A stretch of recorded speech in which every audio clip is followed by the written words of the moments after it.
India के उड़ीसा राज्य के पुरी में चमत्कार की एक ऐसी कहानी है जिसे समझ पाना साइंस के बस की बात नहीं है। फिजिक्स, केमिस्ट्री, ज्योग्राफी और दुनिया के सारे ग्राउंड्स ऑफ बिलीफ यहाँ आकर फेल हो जाते हैं। हिंदू धर्म में 4 धाम हैं: बद्रीनाथ धाम, द्वारकाधीश धाम, रामेश्वरम और जगन्नाथपुरी। और ये कहानी है जगन्नाथपुरी की, जहाँ भगवान श्री कृष्ण का वास्तविक दिल धड़कता है। और इस मंदिर के कुछ ऐसे रहस्य हैं जिसे सुनकर किसी के भी होश उड़ जाएंगे। वेस्टर्न कल्चर फॉलो करते करते आज लोग भगवान के होने और न होने पर सवाल उठाने लगे हैं, पर यही सवाल मैं आप लोगों से इस वीडियो के लास्ट में पूछूंगी। तो आइए शुरू करते हैं। हर मंदिर में जहां मूर्तियां मेटल या स्टोन से बनी होती हैं, वहीं जगन्नाथ मंदिर में भगवान की मूर्तियां लकड़ी से बनी हुई हैं। ऐसा क्यों? आइए बताती हूँ। दरअसल 3102 बीसी में जारा नाम के एक शिकारी ने शिकार करते हुए गलती से तीर भगवान श्री कृष्ण के पैर पर चला दिया, जिससे उनकी मृत्यु हो गई। फिर जारा ने पूरे रीति रिवाजों के साथ उनका देह संस्कार किया, पर जब उनकी चिता शांत हुई तब जारा ने देखा कि एक चमकने वाली मेटल की चीज अभी तक जली नहीं थी। तो जारा को ये समझ में नहीं आया कि ये क्या है, तो उसने उसे उठाया और बेचने चला गया। लेकिन उसे खरीदना तो दूर, उसे किसी ने हाथ तक नहीं लगाया। फिर आखिर में जारा ने हाथ थक कर उस मेटल की चीज को लकड़ी पर रखा और उसे पानी में बहा दिया। फिर गुप्त साम्राज्य के दौरान अवंती के राजा इंद्रदेव, जो कि विष्णु जी के बहुत बड़े भक्त थे, उन्हें एक दिन सपने में आकर विष्णु जी ने एक नदी में डुबकी लगाने को कहा और ये भी कहा कि एक लकड़ी के तने में तुम्हें उस नदी में मैं मिलूंगा। इस सपने को देखने के बाद अगले ही दिन राजा नदी में डुबकी लगाने चले गए। वहाँ उन्हें सचमुच एक लकड़ी का तना दिखाई दिया। फिर राजा उस तने को महल में लेकर आए।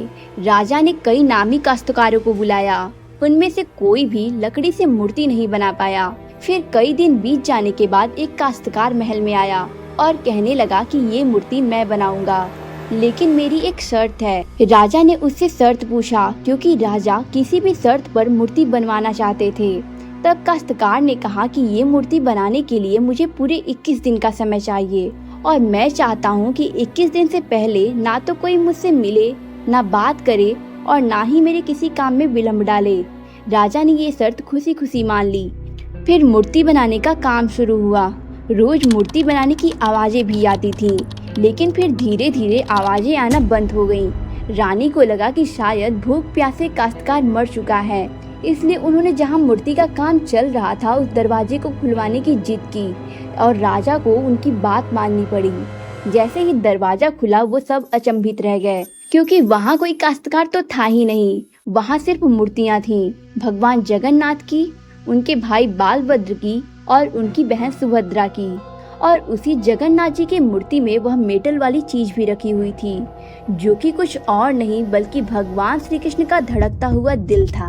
और ये कोई आम इंसान का दिल नहीं है, ये हार्ट एनर्जी ट्रांसमिट करता है। और ये बात तो हम सब जानते हैं कि stones and metals are good conductor of electricity and wood is bad conductor of electricity. इसीलिए जगन्नाथपुरी की ये मूर्तियाँ लकड़ी से बनी हुई हैं।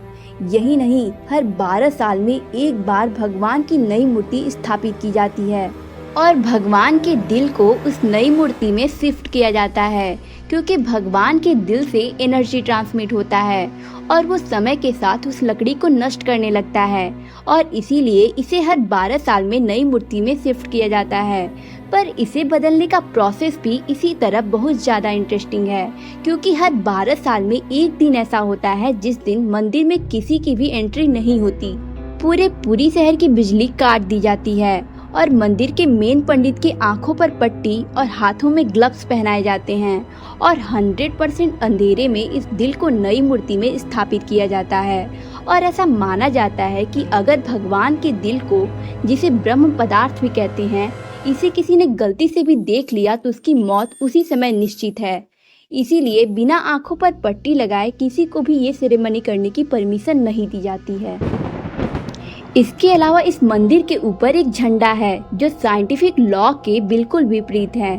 जैसा कि हम सब जानते हैं कि जिस डायरेक्शन में हवा चलती है, पतंग भी उसी डायरेक्शन में उड़ती है और झंडा भी उसी डायरेक्शन में उड़ना चाहिए। लेकिन जगन्नाथ मंदिर का ये झंडा अपने आप में रहस्य समेटे हुए है, क्योंकि ये हमेशा हवा के विपरीत दिशा में उड़ता है। लेकिन क्यों और कैसे, ये आज तक कोई भी पता नहीं लगा पाया है। इस झंडे की एक और खास बात है कि इसे रोज बदलना पड़ता है, इसलिए मंदिर के पांडु इस झंडे को रोज 214 फीट चढ़कर मंदिर के ऊपर बदलते हैं, क्योंकि ऐसा कहा जाता है कि यदि इसे किसी दिन नहीं बदला गया तो मंदिर अगले 18 सालों के लिए बंद हो जाएगा।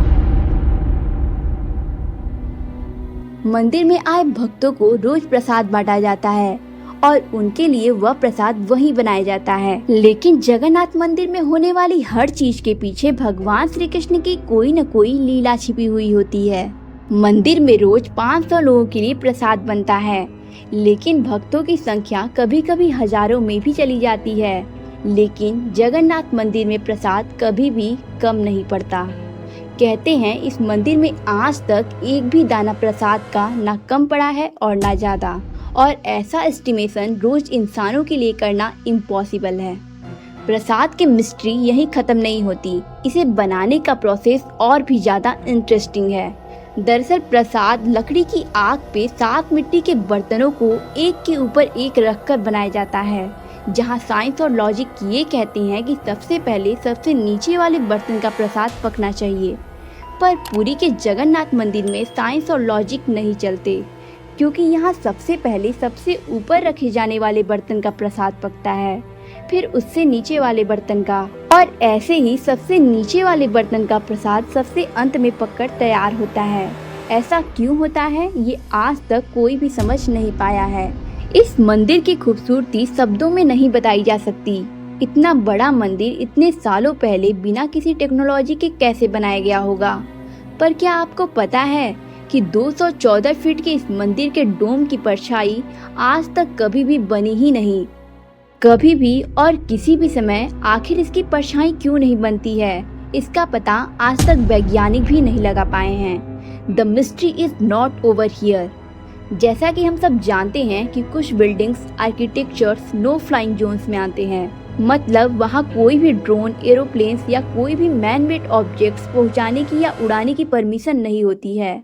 पर पक्षियों को तो हम नहीं रोक सकते। आपने देखा होगा कि मंदिर के डोम्स पे या बड़ी बड़ी बिल्डिंग्स पे बर्ड्स को बैठे हुए, लेकिन जगन्नाथ टेम्पल के ऊपर से कभी भी कोई भी पक्षी उड़ता ही नहीं। आप कभी भी जगन्नाथ टेम्पल की छत पे या डोम्स पे किसी भी पक्षी को बैठा हुआ नहीं देखेंगे।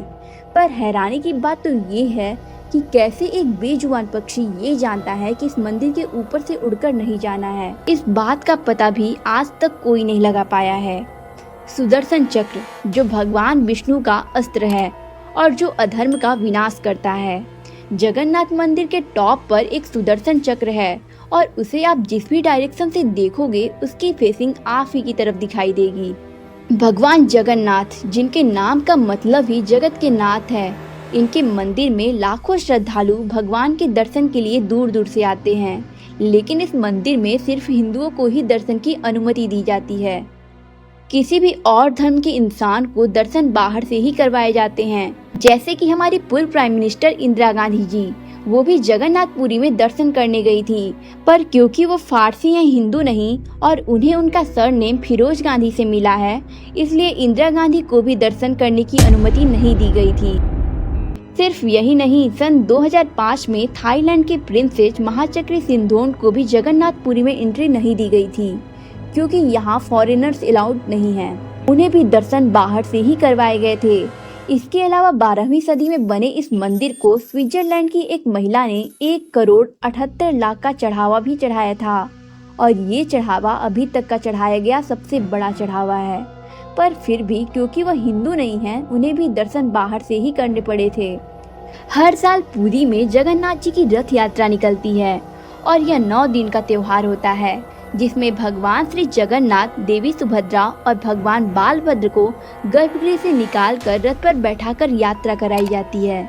और ऐसा माना जाता है कि ये यात्रा इसीलिए निकाली जाती है क्योंकि इन 9 दिनों में भगवान प्रजा के बीच आकर प्रजा के सुख दुख को खुद देखते हैं, और इस यात्रा में लाखों करोड़ों की भीड़ हिस्सा बनती है। जगन्नाथ मंदिर की मिस्ट्री यही खत्म नहीं होती, और भी बहुत सारी कहानियाँ ऐसी हैं जिसे हम नहीं जानते। जैसे कि हर साल भगवान 15 दिनों के लिए बीमार हो जाते हैं और भक्तों के लिए मंदिर बंद कर दिए जाते हैं। तो अब आप ही बताइए कि क्या आपके पास इन सारे मिस्ट्रीज का कोई जवाब है, और आपको क्या लगता है कि भगवान सच में होते हैं या नहीं। अगर आप भी भगवान श्री जगन्नाथ के भक्त हैं तो चैनल को सब्सक्राइब करके कमेंट में जय श्री जगन्नाथ जरूर लिखिएगा। धन्यवाद, मिलते हैं नेक्स्ट वीडियो में।